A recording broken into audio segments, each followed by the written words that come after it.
Hello friends, welcome to our third lecture on atherosclerosis. In last lecture, we have seen about its etiology of atherosclerosis, and in today's lecture, we will look in detail about its etiology. So, as you know, the first there are two classification like major risk factors and second one is emerging risk factors. So, first one is major risk factors and second one is emerging. 1 minute. Second one is emerging risk factor. So major risk factors are again divided into two types like modifiable and constitutional. Modifiable are those risk factors whom you can change or alter, but constitutional risk factors you cannot alter. So in modifiable risk factor, there is first one is dyslipidemia. This means abnormal or bad or faulty. So abnormalities in plasma proteins are most important major risk factors for atherosclerosis. So dyslipidemia, that is abnormalities in plasma lipoprotein. Abnormalities in plasma lipoprotein level is called as dyslipidemia, and this is most important major risk factor for atherosclerosis. If in amount of lipoprotein is increased in plasma, then it is most important risk factor for atherosclerosis.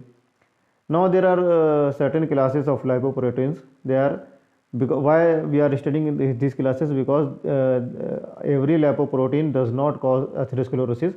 Some even prevent it, and some have very little role in causing atherosclerosis. So what are the classes, major classes? That is chylomicrons, very low density lipoprotein, low density lipoprotein, high density lipoprotein. And how they affect what effect they have on atherosclerosis. So first one is HDL.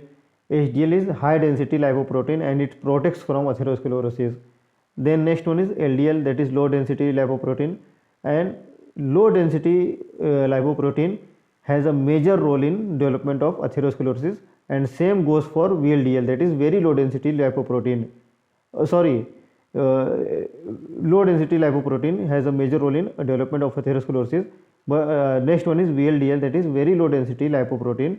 It also has a role in development of atherosclerosis, but a minor role, not a major role. LDL has major role and VLDL has minor role. Next one is total cholesterol level. Total cholesterol level has major role in development of atherosclerosis. So low density lipoprotein and total cholesterol level, these two factors have, these two lipoproteins, class of lipoproteins have major role in development of atherosclerosis. And last one is chylomicrons. They have a role in development of atherosclerosis, but not direct role, but it is indirect role. So this is about lipoprotein. And next one is hypertension. So hypertension also has a role in development of atherosclerosis. How? Because if pressure is increased, it will pass through vessels with more speed and exert more pressure on or more force on inner wall of artery. So this more increased force will cause mechanical injury, because more force will put greater pressure and it will cause mechanical injury to vessel wall or arterial wall. And this because in next lecture you will see that the injury to vessel wall results in atherosclerosis. If there is an injury, it has some mechanism which will cause atherosclerosis. You will study about this mechanism in coming lectures. Just as you know that if there is injury inside vessel wall, it may cause atherosclerosis, and increased pressure, blood pressure, will cause injury in arterial wall. Next one is smoking. Smoking also increases risk and severity of atherosclerosis. And why it increases the risk and severity? Because it reduces level of HDL, that is it reduces level of high density lipoprotein. And as as you have seen that HDL is protective against atherosclerosis. So if HDL level goes down, there is more chances of developing atherosclerosis. Then again, next point is deranged coagulation system. This is a second point why smoking causes atherosclerosis, because it deranges coagulation system. Next one is accumulation of carbon monoxide in the blood that produces carboxyhemoglobin and eventually hypoxia in the arterial wall, favoring atherosclerosis. So what exactly is this? Because smoking, due to smoking, there is increased amount of carbon monoxide inside body, and what happens due to this carbon monoxide? This carbon from carbon monoxide goes to hemoglobin and bind itself with hemoglobin, and what carbon plus hemoglobin is carboxy hemoglobin. But what is the problem here? Because problem is that hemoglobin should be bind with oxygen to make oxyhemoglobin. It should not bind with carbon, it should bind with oxygen. But carbon has more affinity to hemoglobin. More affinity means if you put carbon and if you put oxygen and there is hemoglobin in between, then carbon will be first one to get bind to hemoglobin, oxygen will be left behind, and its spot will be occupied by carbon.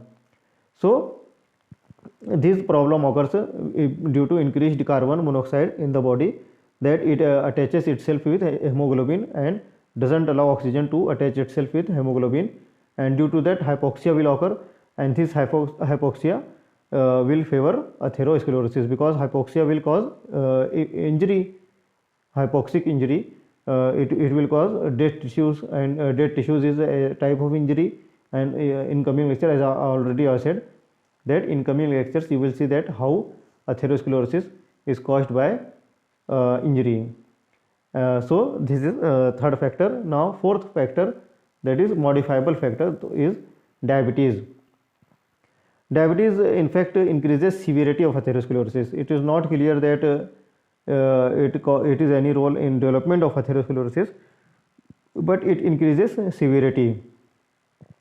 And why it increases severity? Because there are several reasons that why it increases severity of atherosclerosis, like it causes endothelial dysfunction, it increases aggregation of platelet.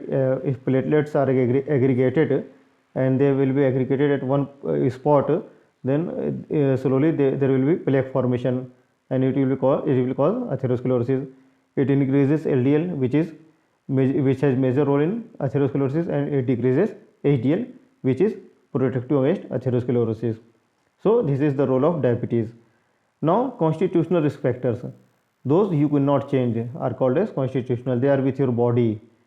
So first one is age, that is chances of atherosclerosis increases with increasing age, because due to lifetime wear and tear on arteries, more the arteries are used, the more of chances of injury, and this happens with age. Next one is sex or gender. So atherosclerosis occurs more in men, it is more common in men than in women.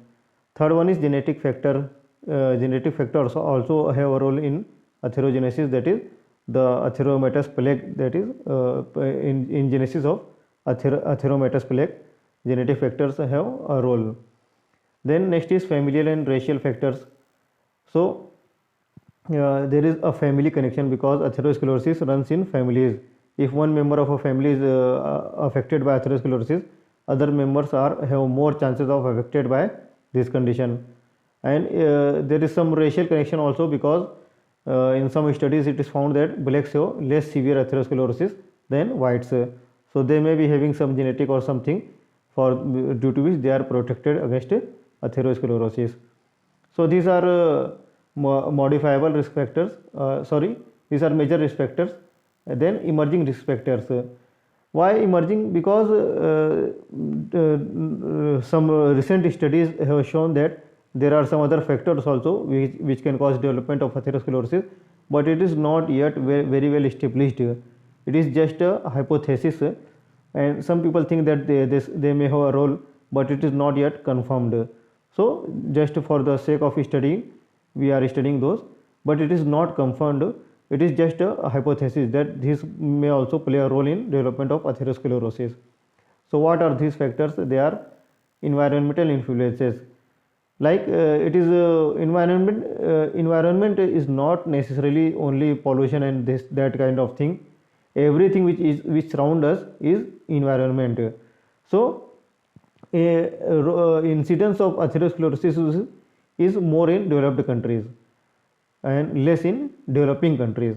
So it is thought that there is some environmental condition, like whatever environment that you are, if you are eating a high fat food, it is in your environment. You are having more access to fatty food like things. These all things come under environment, not only polluted related thing. Okay. Next one is metabolic syndrome. What is metabolic syndrome? Metabolic syndrome is characterized by abdominal obesity along with glucose intolerance, insulin resistance, and dyslipidemia and hypertension. So this is a condition which is called a metabolic syndrome because it is associated with many metabolic disorders, and some persons have this syndrome in which they have abdominal obesity. They also have glucose intolerance. They also have insulin resistance. They also have dyslipidemia, and they also have hypertension. So a person having all these disorders has more chances of developing atherosclerosis. So, and then next emerging factor is hormones. Hormones like use of contraceptives or estrogen deficiency has a role in atherosclerosis. Then physical inactivity, stressful life, hypercystinemia, and infections may also have a role in development of atherosclerosis. What is hypercystinemia?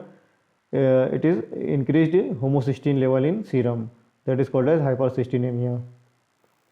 Now we have looked at etiology of atherosclerosis. Now we will look at pathogenesis of atherosclerosis.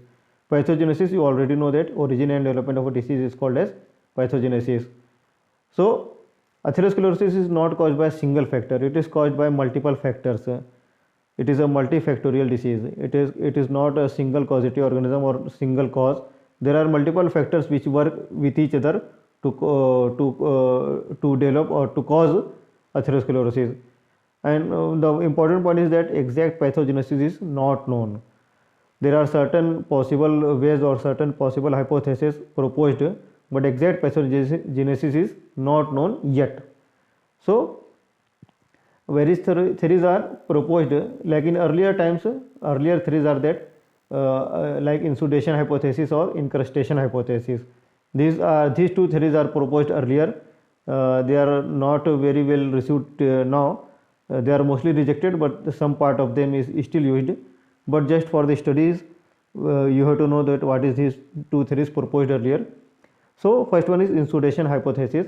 What is insudation? Insudation means fluid collection within an arterial wall. That is, fluid is collected within this. What is important? Within an arterial wall. And where does this fluid comes from? This fluid comes from circulating blood. The flowing blood, from flowing blood, this fluid comes from and is collected in arterial wall. It is also called as lipid hypothesis and response to injury hypothesis. So according to this theory, arterial wall absorbs lipid from flowing blood. So blood while flowing from arteries absorb lipid from it, and in response to this lipid absorption, cells of inner layer of artery proliferate and cause atherosclerosis.